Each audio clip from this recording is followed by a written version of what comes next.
Hey everyone, I'm Gary Brown, a guitar teacher with Fretello, and today we're going to be answering some of your questions.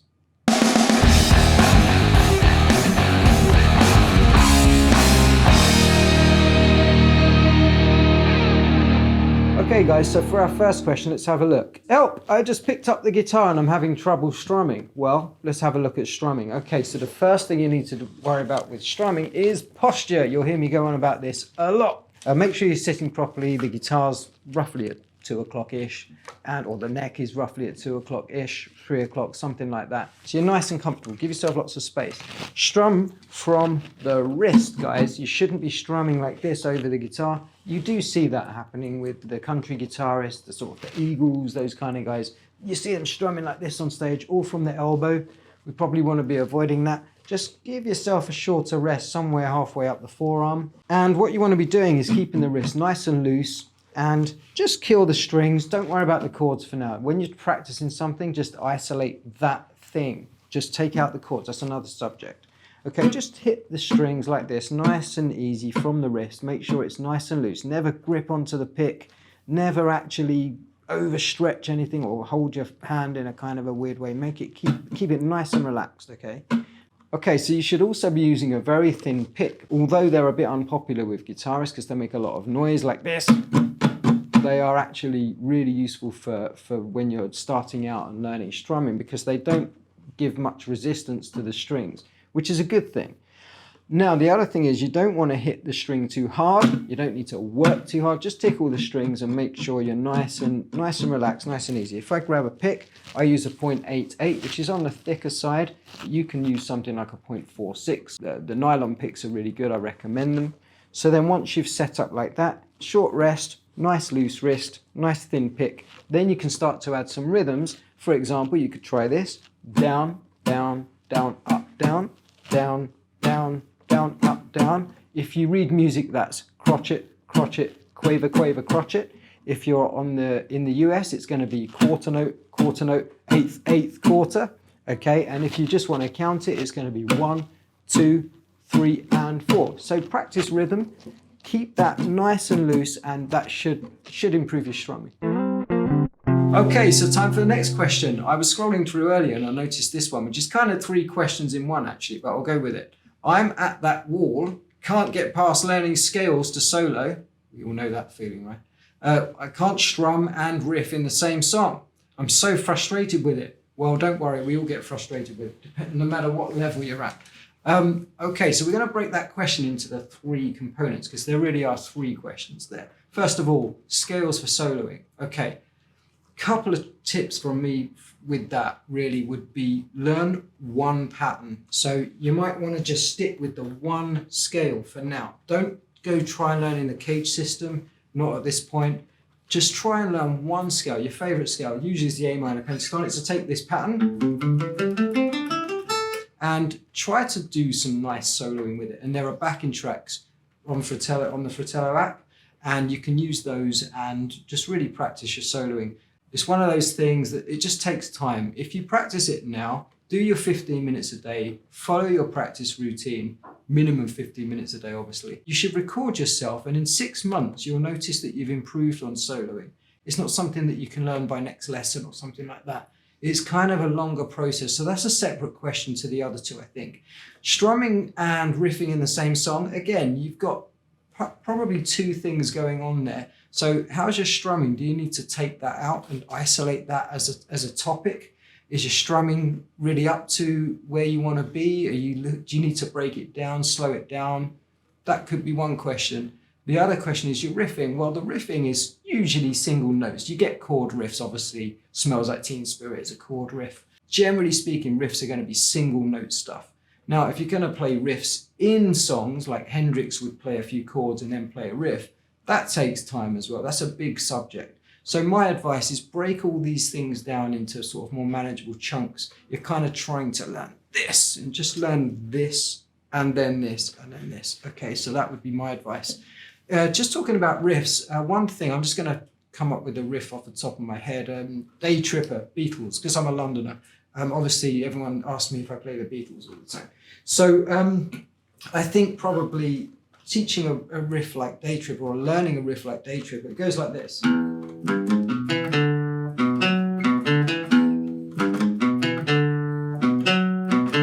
That's generally what you hear when you hear the song. You hear it up to tempo, at the tempo that the song's performed at. But what about breaking that riff down like this?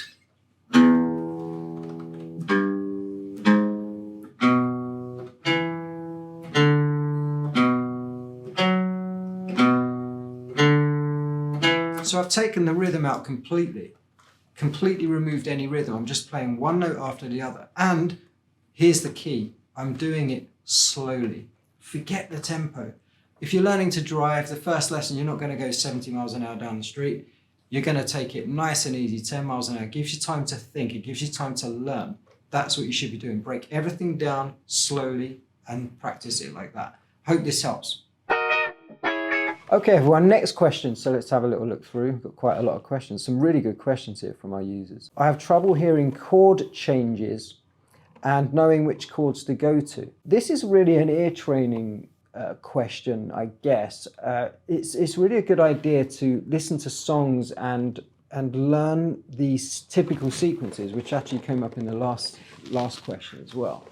The fact is that most songs are made of typical sort of recipes of chord sequences that all kind of work in various styles and various songs. However, another way you could do this is to focus on the bass notes. So if you listen to the bass notes in a song and then decide the chords. So for example, if a song is going from C chords to G chords, it could be that you can kind of pick that up from the bass notes and also then just decide whether the chord's major or minor. It's a big subject, that, and it's quite a difficult skill, but it's ear training and you just have to listen to the songs. But my advice for the basics, focus on the bass notes and then build the chords from there and learn those typical chord sequences because quite often they can be the answer. This is a brilliant question I've just found here. Hi, I just started looking into bar chords and I find that chords of A major shape are very hard for me to master. No surprise there, they're difficult by the way. Mainly because I have to use one finger across all three strings that create the chord. Apart from the bar, of course, which is the first finger barring already. Any suggestions or tips as to how to make these easier? Really easy to answer this one. First of all, you have to get your guitar in the right place to play bar chords. You should have the right posture anyway. However, it's really important with bar chords because they're just physically demanding chords. So what you do is guitar set nicely like this, neck at roughly 2 o'clock-ish, maybe 3 o'clock, but not down at 4 o'clock. That puts your left hand in a good position and already your wrist is in a decent position. Now, the user mentioned in the question that they have to use the third finger across 3 strings. What they're talking about is this chord. And the third finger is forced into this position. And not everyone can do that. Some people physically just can't make the end of their finger bend that way. So there is an alternative. What you do, you just play it with 3 fingers instead. So this part of the chord, instead of using one finger, the third finger to bar across those 3 strings, you just use fingers 2, 3, and 4 instead. Now I can play that, but I don't play that because I've got a fairly, I suppose, challenging stretch between my first and second fingers. So therefore that kind of works better for me with the third finger. But it's just an individual thing. If you're having trouble with the A-shaped bar chord, it's not shocking because it's actually really a tricky chord. It's a lot trickier than people think. It took me like 3 months to get that chord. So first of all, don't beat yourself up if you don't get it in 3 days or by the weekend. Use those 3 fingers. See if that works for you. Hopefully that will help. Okay, moving on to the next question. Let's have a little look. How do you tune your guitar? Do you have anything special for senior first-time learners? Well, for seniors or juniors, I think tuning the guitar is going to be the same kind of advice. If you are pretty sure that your 6th string is in tune, and you can get a reference for that from an electronic keyboard or some kind of other source that you know is in tune, you can use the 5th fret method, which I won't go into here, but you can go and look at that, what that is online. You can research that. The second way, the most common way these days, is to use a tuner or an app that's got a tuner on it. Like the Fretello app has a tuner on it, so you can use that. The thing is with that is you have to kind of still practice using it and getting used to the way it works. Because if your guitar's miles out, it could be still kind of difficult and you can't really use the app for that. But if it's roughly in tune, if it hasn't been played for a few days, if it's just a little bit out of tune, that kind of thing, you're probably going to find that the electronic app is the way. And all you do is you pluck the string and you wait for the needle to move to the middle, or there's some lights or something, and it will tell you if it's in tune. So my 3 ways really are: make sure that one of the strings is in tune, preferably the E string, and you can then use the 5th fret method. The second method is to use some kind of electronic tuning device which could clip on or something like that. And the third way is to use an app. And of course you can use the Fretello app. And who knows, maybe we'll do an instructional video on that at some point. Okay, let's have a look at the next question. This is a really good one here. I often get asked this actually. My problem is that my fingers are a bit chubby and I get frustrated because I keep touching the other strings. Well, this is quite a good one to answer actually. I'm sure we've all experienced this a little bit, but it might not be chubby fingers, guys. It might just be technique. So again, posture, make sure the guitar, it's like the first thing you do when you learn anything on guitar is make sure the guitar's in the right position. What tends to happen is we play the guitar like this, the thumb's high, the fingers are kind of all squished in here. And what we really want to do is be using the fingertips with a C shape. If you look at my finger, it's basically in a natural position, which is kind of a C shape. And I'm using the fingertips to play the guitar. I'm not using the pads of the fingers. I'm not using here. I'm using the top of the finger to play the guitar. That's why if you've got really long nails, it doesn't work. So you have to chop the nails a little bit shorter. Because we use the fingertips and we use the C shape, that tends to cure any of the chubby fingers problems or the squeezing fingers into certain frets. However, if you just are a big person and you happen to have big fingers, that can happen. Obviously, I'm kind of a short guy with tiny fingers, so I don't get this problem too much. But if it is causing you a problem, you can get yourself a guitar with a wider neck. And before you spend your money, try the techniques I've showed you. However, if it is that much of a problem, you should probably consider, maybe go to the guitar shop, spend a couple of hours looking at the guitar necks, and there are different sizes of neck and different sort of sizes of frets as well. And you might find that there might be a better guitar for you. Just a little tip, if you've got an old classical guitar lying around, maybe learn on that first because they've got much wider necks and frets. Okay everyone, for our next question, let's have a quick look. Here's a good one. How do I become a guitarist like Shawn Mendes or Ed Sheeran? Well, there are a few ways you can get there. First of all, you have to do at least 15 minutes a day practice. As you know, if you're one of our users, you know this already anyway, it's very important. And you need to find a practice routine that works for you. Your practice routine might be 10 minutes in the morning, a couple of minutes when you get home from work or school, and then a few minutes in the evening or half an hour, whatever you do. A practice routine that works for you is the most important thing. Okay, a couple of other things. Technically, what you could do is learn the common chord sequences that pop songs are made from. Like, for example, the 1-5-6-4 sequence, and also the 6-4-1-5 sequence. You know, these things, they come up all the time in these songs. And so that would be quite a good way to get there as well. So it's the 15 minutes minimum a day and a practice routine that works for you, and learn some typical chord sequences. And practice like mad, get songwriting as well, that's where it's at. Okay, so next question, let's have a look. Okay, I found one here that says, I've been playing guitar for about 50 years with lessons in the first 3. Wow, it's a long time. I've played in bands for enjoyment and commercially as well as churches. I'd like to improve more and learn to play jazz. Well, jazz is a style on its own, and I know some people who've been playing a very long time who start jazz and it's almost like you're a beginner guitarist again, actually. I thought I'd approach this question just by looking at jazz as a style and sort of basics of jazz. So jazz, depending on which way you go, tends to use different shaped chords. So it's like relearning the guitar. And this has a lot to do with Django Reinhardt, the 3-finger guitarist, of course. For those of you who don't know that story, Django Reinhardt was a good guitarist, a famous guitarist who had an accident, got caught in a fire, and his 3rd and 4th fingers were fused together. So he had to relearn the guitar. It's quite an incredible story, actually. And he decided that these kind of chords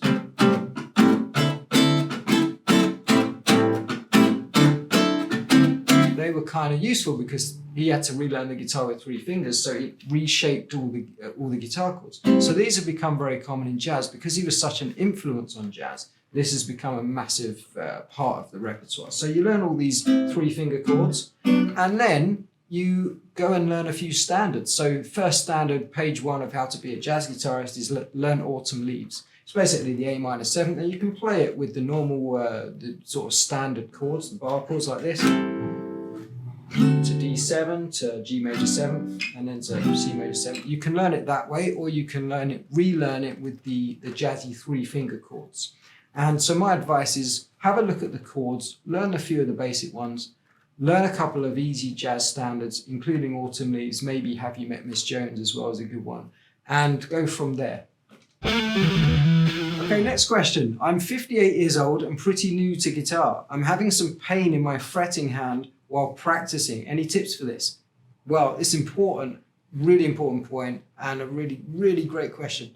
And it all comes down to my favorite word, posture. You've got to sit properly when you're playing the guitar. So the first thing you need to do is make sure you're set properly, probably on a stool is better. And make sure the guitar is set roughly 2 o'clock or 3 o'clock, never down at 4 o'clock because that puts strain on the wrist and so on. And there are usually 2 reasons for pain, depending on where that pain is. Now, I should point out I am not a doctor, obviously, but I do know a little bit about pains in the arm and the wrist and the fingers. And there are usually 2 or 3 reasons. One is pain in the wrist. Now, you don't specify where the pain is, but if it's in the wrist here, usually here, or possibly on the back of the hand, it's usually because the guitar neck's too low. So very simple cure for that. Keep the neck nice and high, and you should notice that will start to improve almost within a few days. But I'd probably have a couple of days off first and then try a new posture. And probably from there, you'll notice quite a rapid improvement. I used to have a bad wrist here, and it was due to this overly stretched or overly bent wrist, you see. Second point, if you've got pain more up in the arm area or the fingers, it's probably over gripping. Most people, when they pick the guitar up, they think it's all about power and they're really squeezing the neck. And you can also get pain in the thumb joint here and in the thumb itself. So any of those areas really of the hand or the arm would indicate that you're gripping way too hard on the neck. Just remember, you don't have to grip on for dear life. It's all about just getting the right position. It's all about the position of the fingers, which part of the fingers you're using, where in the fret you're pressing, and if you're finding that you're gripping on more than, say, holding a cup or that kind of level of strength, you're probably over gripping. So I'd try all those things. Hope it works out. Share your experience with us as well. Okay, so we're on our last question now, and I've picked this one because I think this is quite a good one. It comes up a lot from students. So I know the cage system's major and minor scales.